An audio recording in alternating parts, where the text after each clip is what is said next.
अरे जल्दी से खाना बना लेती हूँ, अभी वो आते ही होंगे, बड़ी भूख भी लगी होगी। सीमा रसोई में खाना बना रही होती है, तभी उसकी बेटी काजल वहाँ आ पहुँचती है। माँ माँ माँ, बड़ी भूख लगी है, खाने के लिए दो ना माँ जल्दी से। अरे हाँ बेटी, दे रही हूँ, बस चावल बन गया, सब्जी बनने में थोड़ा सा लेट है, तब तक पापा को भी आ जाने दो, एक साथ दे देती हूँ। लेकिन माँ बड़ी भूख लगी है, बड़ी जोर से पेट में दर्द हो रहा है, दो ना माँ जल्दी से। अरे अब मैं इसे क्या समझाऊं, अभी सब्जी नहीं बनी है, कुछ बहला फुसला कर कोशिश करती हूँ। एक काम कर काजल, जा खेल किया थोड़ा सा, फिर देती हूँ खाना, जा जा जल्दी जा, पापा भी आते ही होंगे तो जल्दी आ जाना। काजल ये बात सुनकर काफी खुश हो जाती है। ये क्या मैं सच में खेलने जाऊँ? ठीक है माँ, मैं खेल के आती हूँ, जल्दी से, बाय। चलो कम से कम काजल गई खेलने के लिए, कुछ देर बाद ही आएगी, तब तक मेरी सब्जी भी हो जाएगी और वो भी आते ही होंगे, उन्हें भी तो काफी भूख लगी होगी, एक साथ खाना दे दूंगी। सीमा का पति राकेश काम से घर की ओर लौट रहा होता है। इधर जमींदार उसी रास्ते जा रहा था। सीमा के पति राकेश को देखकर वो रुक जाता है। अरे ये तो राकेश है, मेरा पैसा हजम करके रास्ता बदल दिया, इधर से जाने लगा है, कब से उधारी लेकर चुकाने का नाम नहीं लेता है, आज नहीं छोड़ूंगा। राकेश धीरे धीरे आगे बढ़ता है, सामने जमींदार को देखकर भौचक्का रह जाता है। क्या रे राकेश, भूल गया क्या? पैसा लेने के समय याद रहता है और देने के समय नहीं, रास्ता बदल लिए हो, क्या बात है? मुझे पैसा चाहिए, जैसे भी हो मुझे मेरे पैसे दो। अरे जमींदार बाबू, दे देंगे, काम धाम नहीं है, देखिए सुबह से बाजार में बैठे थे, जरा सा भी काम नहीं मिला, खाली हाथ लौटना पड़ रहा है, एक पैसा भी नहीं मिला, कैसे देंगे?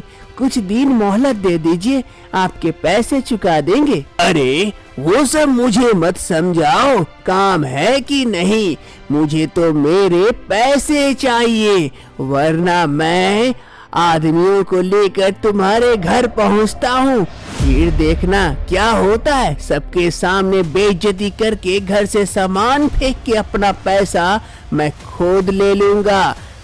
अरे नहीं जमींदार बाबू, ऐसा मत करिए, मैं पैसा दे दूंगा, कुछ दिन का मोहलत दीजिए। और देखो राकेश, तुम्हें जानता हूँ, इसीलिए एक हफ्ते का और मोहलत दे रहा हूँ, अगर एक हफ्ते के अंदर पैसा नहीं दे पाए तो फिर सोच लेना, मैंने जो कहा वो करके रहता हूँ, अपना पैसा वसूलना आता है मुझे। ये कहते हुए जमींदार बाबू अपने रास्ते चले जाते हैं और इधर राकेश सोच में पड़ जाता है। सोचते सोचते घर की ओर लौटता है। राकेश घर आकर हाथ में खाने की थाली थी, लेकिन वो एक भी निवाला नहीं खा रहा था। मन ही मन सोच रहा होता है। सामने उसकी बीबी सीमा ये देखकर तुरंत पूछती है, ए जी क्या हो गया, क्या सोच रहे हैं आप, खाना एक भी नहीं खा रहे, कोई बात है क्या जो आपको परेशान कर रही है? तो मुझे बताइए, मैं आपकी बीबी हूँ, आपकी परेशानी समझती हूँ, मैं कुछ हल निकालूंगी, आप बताइए ना, इतना परेशान क्यों है? अरे सीमा, क्या बताऊं तुम्हें, जमींदार बाबू के पास कुछ पैसे उधारी लिए थे, अब वो चुका नहीं पाए, काफी समय हो गया। आज जमींदार बाबू मिले थे, मुझसे पैसे मांग रहे थे, अब बोले हैं एक हफ्ते का समय दे रहा हूँ, अगर एक हफ्ते के अंदर उनका पैसा नहीं चुका पाया तो वो मेरे घर आकर घर कब्जा कर लेंगे, हमें रास्ते में आना पड़ेगा। इसी बात की चिंता सताए जा रही है कि पैसे कहाँ से लाऊं, कैसे दूं जमींदार बाबू को, काम भी नहीं चल रहा है। ए जी आप चिंता न करिए, ऐसे चिंता करिएगा तो तबीयत खराब हो जाएगी, जरूर कोई न कोई रास्ता निकल आएगा, ऊपर वाले पे भरोसा रखिए। अरे उसी पे तो भरोसा है, लेकिन अभी क्या करूं समझ नहीं आ रहा, एक हफ्ते के अंदर इतने पैसे कहां से लाऊं? देखिएगा कहीं न कहीं से जरूर बंदोबस्त हो जाएगा।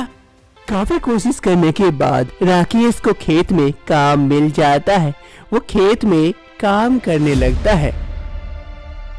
राकेश खेत में काम कर रहा था, इसीलिए उसकी पत्नी सीमा राकेश के लिए खाना बनाकर खेत की ओर जा रही होती है।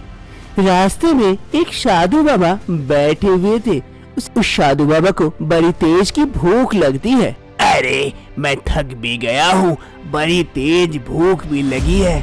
अब यहाँ पर खाना कैसे मिलेगा?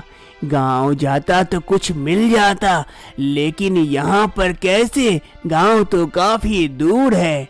हे ऊपर वाले, कृपा कर खाने का कुछ बंदोबस्त कर दे, बहुत अच्छा होता। चल भी नहीं पा रहा हूँ। सीमा उधर से गुजर रही होती है। तभी उस साधु बाबा की नजर सीमा की उस पोटली पर जाती है। साधु बाबा तुरंत कहता है, अरे बेटी, कहाँ जा रही हो और तुम्हारे इस पोटली में क्या है? प्रणाम बाबा, मेरे इस पोटली में खाना है। पति खेत में काम कर रहे, उन्हीं के लिए खाना लेके जा रही हूँ। क्या खाना? बेटी, मैं भी 2 दिनों से भूखा हूँ, काफी दूर चल के आ रहा हूँ। भूख लगी है, मुझे भी थोड़ा खाना दे दो। लेकिन बाबा, ये खाना तो मेरे पति के लिए, मैं आपको दे दूं तो मेरे पति तो भूखे रह जाएंगे। अब मैं क्या करूं? कैसे दुविधा में पड़ गई। मेरे सामने एक साधु बाबा है, वो मुझसे खाने की गुहार लगा रहे, और मैं क्या करूं? बेटी, क्या सोच रही हो? दो ना खाना। एक काम करती हूँ, अपने भाग का खाना साधु बाबा को दे देती हूँ और पति वाला लेके चली जाऊंगी। मैं तो पानी पी के भी रह जाऊंगी, कम से कम ये साधु बाबा का पेट भर जाए। काफी भूखे हैं लग रहे हैं। देती हूँ बाबा, 1 मिनट। फिर सीमा अपने इस पोटली में से अपने भाग का खाना उस साधु बाबा को दे देती है। साधु बाबा वो खाना खा लेते हैं और बड़े ही तृप्त होते हैं। बेटी, तेरा ये खाना खाकर मन तृप्त हो गया है, मेरी आत्मा तक को शांति मिल गई। जा, मैं तुझे आशीर्वाद देता हूँ, तुझे कोई कष्ट नहीं होगा। जो तू चाहेगी तुझे अवश्य मिलेगा, तेरे हर कष्ट का निवारण होगा। ये कहते हुए वो साधु बाबा आगे बढ़ जाते हैं और इधर सीमा भी अपनी पोटली लेकर खेत की ओर चल देती है। सीमा राकेश को खाना परोस देती है। राकेश एक थाली में खाना देखकर, अरे सीमा, एक थाली में खाना? तुम्हारा खाना कहाँ है? नहीं जी, मुझे भूख नहीं है, इसीलिए अपना खाना नहीं लेके आई। आप खाइए, मैं घर जाकर बाद में खा लूंगी। सीमा अपने पति राकेश को और कुछ नहीं कहती है साधु बाबा की बात, और ये बात कहकर उस बात को टाल देती है। दूसरी सुबह राकेश तो सुबह सुबह उठकर घर से बाहर चला जाता है और इधर सीमा सोई हुई थी। कुछ देर बाद राकेश घर आता है, देखता है सीमा अभी तक सोई हुई है। अरे सीमा, सीमा, अभी तक नहीं उठी हो? तबीयत खराब है क्या तुम्हारा? अरे नहीं जी, तबीयत तो खराब नहीं है, लेकिन थोड़ी सी कमजोरी लग रही है। मैं उठ जाती हूँ। मैं कैसे नहीं उठी? इतनी नींद कैसे आ गई? मैं अभी उठती हूँ। सीमा जल्दी से बिस्तर से उठ जाती है। तभी राकेश की नजर पड़ती है बिस्तर पर किसी चीज पर। अरे सीमा, वो सुनहरे कलर की क्या है? वो चमक रही है काफी। कहाँ जी, कहाँ? हाँ, वो क्या है? अंडा जैसा देखने में। अरे सीमा, कहीं तुमने अंडा तो नहीं दी? क्या जी मजाक कर रहे हैं? मैं इंसानों के अंडा कैसे दे सकती हूँ? रुकिए, देखती हूँ क्या है। सीमा उस अंडानुमा चीज को उठाती है और राकेश के पास लेके जाती है। राकेश उसे अपने हाथ में लेकर अच्छी तरह से देखता है। अरे ये तो अंडा है और सुनहरा कलर का, और ये चमक रहा है। अरे सीमा, ये तो सोने का अंडा है। लगता है तुमने सोने का अंडा दी हो। क्या? ये क्या कह रहे हैं? सोने का अंडा?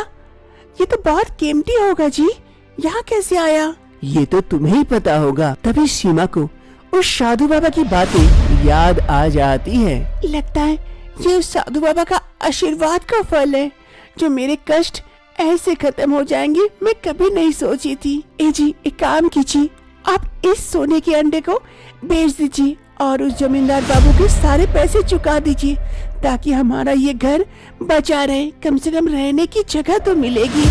चाहिए, बेच दीजिए इसे और पैसे चुका दीजिए। हाँ सीमा, तुम सही कह रही हो। मैं इस अंडे को बेचकर जमींदार बाबू के सारे पैसे चुका देता हूँ। राकेश उस अंडा को लेकर वहाँ से चला जाता है और इधर सीमा काफी खुश होती है और साधु बाबा को धन्यवाद करती है। जमींदार बाबू अपने घर के बाहर बैठे हुए थे।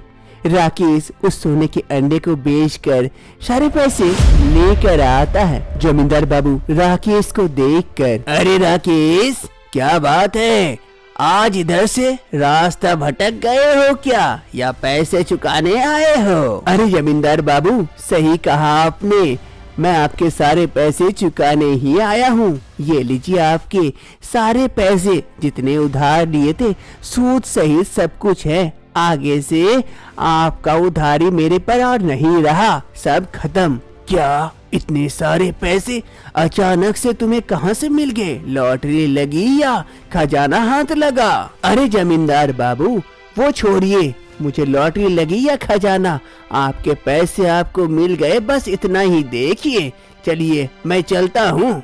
ये कहते हुए राकेश वहाँ से चला जाता है और इधर जमींदार बाबू सोच में रह जाता है कि आखिर राकेश के पास इतने सारे पैसे आए कहाँ से। दूसरी सुबह राकेश और सीमा दोनों सोए हुए थे। सुबह की पहली किरण के साथ राकेश की नींद खुलती है।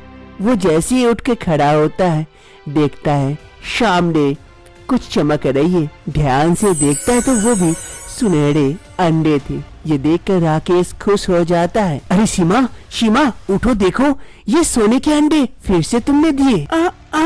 क्या कह रहे हैं आप? सोने के अंडे फिर से मैंने दिए?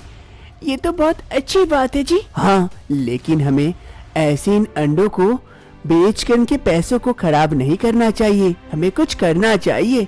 ये ऊपर वाले की देन है, आशीर्वाद समझकर हमें नष्ट नहीं करना चाहिए। हाँ जी, आप सही कह रहे हैं। एक काम कीजिए, आप इस सोने के अंडे को लेके जाइए। इसे बेचकर जो भी पैसे हैं उससे कोई व्यापार शुरू कीजिए, ताकि हमारा व्यापार चलता रहे और हमारे जीवन जीने के लिए आगे कोई दिक्कत ना हो। हाँ सीमा, तुम सही कह रही हो। ऊपर वाले सबको कृपा देते हैं और उसका हमें फायदा उठाना चाहिए, न कि व्यर्थ करना चाहिए। मैं इस सोने के अंडे को लेके जाता हूँ, बेचकर जो भी पैसे हैं इसे व्यापार में लगाता हूँ। राकेश उस सोने के अंडे को बेचकर जो भी पैसे मिले उससे गांव में एक दुकान खोल लेता है और दुकान भी ठीक ठाक चलने लगती है। इससे अब राकेश और उसके परिवार को कोई दिक्कत नहीं होती है आगे का जीवन जीने में। सभी कोई अब आगे का जीवन खुशी खुशी व्यतीत करते हैं।